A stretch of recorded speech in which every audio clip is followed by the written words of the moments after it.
All right, everybody, time for another Galactic Challenge video. This one's a real pain. This is Imperial Troopers versus Jedi, and I have never seen this before, but we have a Galactic Legend on the enemy team and a Galactic Challenge. I don't know if it's happened before. It might have slipped my mind, but that's the only one I remember, and that's kind of low of them to do. But we can beat it with just a standard Imperial Trooper team, as long as it's in relics, I believe, maybe even if not. And I did the 3 kills in 1 turn with Spring Their Colors, so I'm going to show all that. The most important factor that's going on here is whenever a unit is defeated, another random ally takes a bonus turn. So that can help us and it can help them. And that's a big part of how you want to manage the kill order. You want to leave some characters alive that are duds, like General Kenobi, and let them take a turn because it's going to be less impactful. Also, what you get that's helpful, you get a little bit of bulkiness, but all non-leaders revive once per battle. So that's really going to help us out. The lineup I used, just a standard Imperial Trooper team. I didn't switch mods around. These are just my normal mods. 267 speed on Veers. The more important mods, I got some speed on Moff Gideon. 334, not super impressive. Admiral Piet, I don't run him as fast as a lot of others. 342. And then Dark Trooper, just you want pure damage on him, 275 speed and under 10,000 physical offense, just R7, which is a good benchmark. And let's see the battle. So I'm not gonna lie, it took a lot of restarts for this, but I just want to show you what a successful run looks like. If they kill Veers in the beginning, just restart, but the others can die. You're going to be running most of this with 3 stacks of Dark Trooper. I just gave the turn meter up there. What you want to do first, you want to exhaust Savior via Yoda, just because he's the easiest to kill. I got a great start here. They don't have a ton of turn meter. I can use the AoE and hit the stagger, but I didn't. I just went through and got a kill on Yoda. He's going to die soon, so we're going to get tons of turn meter. Next, I think the preferred kill order, if you can manage it, is Jedi Knight Revan, then Jolie, then GK. You want JML to be the last one alive, or he's going to be the last one alive. It's going to be pretty hard to kill him with support around him. Whenever you can, put Armor Shred over on him. Removing buffs with Piet is a good option, and I'm playing this improperly, which shows you can still do it even if you don't do things perfect. I have not yet put Inevitable Failure on Dark Trooper, which is really hurting my damage output. I don't know why I waited so long, but here I finally get it on. And you're gonna see later I mess up there as well. Here we got a good chance to kill Revan there, and they had a lot of turn meter, so I just pulled the mass assist. We get the full turn, and then General Kenobi got that bonus turn. That's why you want to keep him alive if able. And that's why leaving crit immunity on enemies helps too, because he won't taunt if allies aren't getting crit. But we did get a crit on Jolie there, or Jedi Master Luke. I didn't see exactly which, so we are stuck behind a taunt there. Use the second special from Dark Trooper when you need more turn meter, and just gonna work him down. But they're controlled. I mean, they have days. Jedi Master Luke has his AoE. It's gonna be a while before his next AoE, so I'm pretty sure I'm not gonna get wrecked with that. Just keep working him down. Jolie's open, so I try to kill him. Armor Shred's available. Hit Jedi Master Luke because he is tanky. And GK down, and then Jedi Master Luke got the bonus turn. So that's why we want Jolie down. Jolie bonus turn wouldn't be the worst if he has his heal off cooldown. But yeah, we're almost done. Kill Jolie, and then just Jedi Master Luke to deal with. He did not have his AoE off cooldown, which is fantastic. And then we could just run the tables. However, you'll see here, I messed up again. And for some reason, I didn't realize Inevitable Failure would be removed from one character if I put it on another. So I was getting greedy.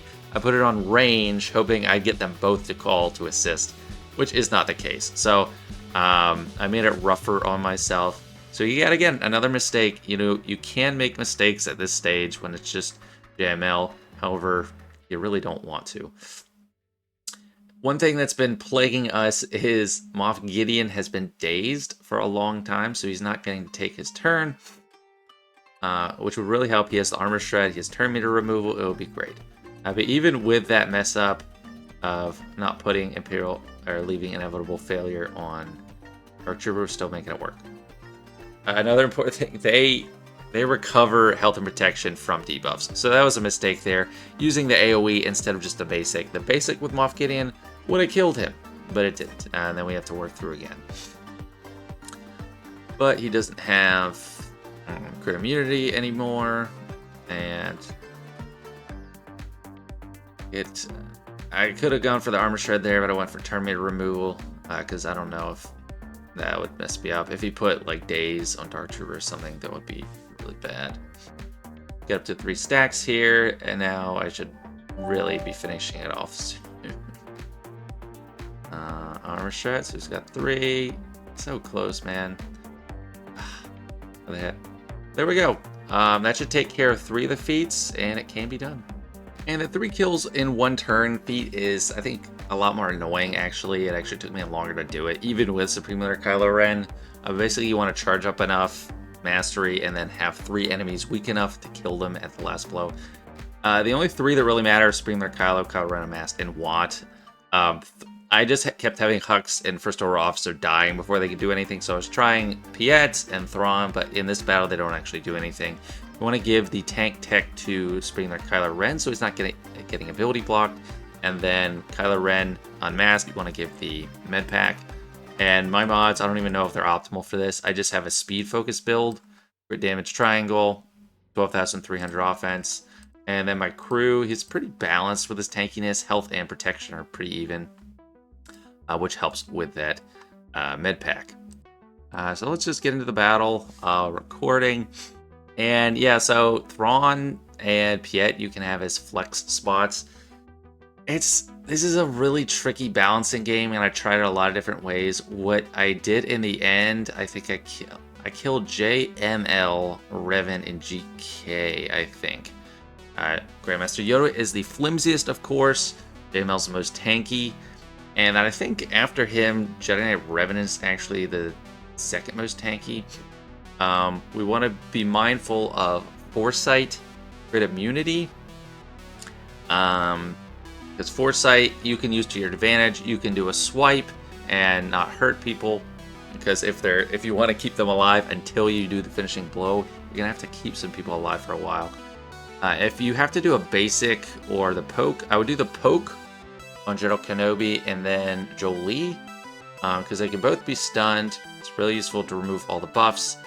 And you see, we're trying to just work people down a little bit at a time. I want to get some hits on Jedi Knight Revan here. Yoda, I would have loved to use him as one of the 3 kills, but I think he's just too flimsy to stay alive a long time. But we got the Savior there. Usually it's going to be Grandmaster Yoda. And the crit immunity and the Foresight. So since Yoda has Foresight, I could do an AoE on him, and that would just help me charge up. So that's something to keep in mind. I had a Piet alive here. I just got rid of Foresight on Revan because I want to get more hits on Revan. Yeah, I just removed the buffs on Revan so I can get another hit, weaken him. And I tried for a while to use the ultimate as the finishing blow, like the first time the ultimate's there. But it just wasn't going anywhere. So I decided to pop it here, especially since Supreme Leader Kylo is looking kind of weak. I was thinking Yoda might die, but he has crit immunity, and then we could just charge up and maybe get some other 3 kills. No one died. That's good, because I was not ready to kill 3 people at once. I just want to use my swipes here. I think Yoda might die. Can't remember. No, I poked, so I'm charging up more mastery. And then if you have 2 people dead already and you just have 3 left, use all your hits on Jedi Master Luke, since he's the most tanky. And then if you're trying to use him as one of your kills, you're going to have to weaken him a lot. So I did the swipe and killed... I did not even kill Jolie. So this was looking great. I thought I could get the 3 kills right here, I think. I did the swipe, didn't get it. Killed Jolie and GK, which actually was surprising. Yoda did stay alive this long. And now I'm actually really primed. I have a 1-charge ultimate, no crit immunity on anyone, so I just popped it, and there you go. That's how I did it. Not super, like, replicable or anything, but I just wanted to show how it actually got done. So that's how I got rank rate in this one. I don't know if this is going to be replicable for a ton of players. It's definitely going to be replicable for endgame players, probably a lot of mid-game players, early game players that didn't go for Slicker first and didn't build up Imperial Troopers. Not going to get it done for max crate, but give it your best shot at the lower tiers. Anyway, thanks for watching. Don't forget to like if you enjoy, and sub if you haven't already. See you later.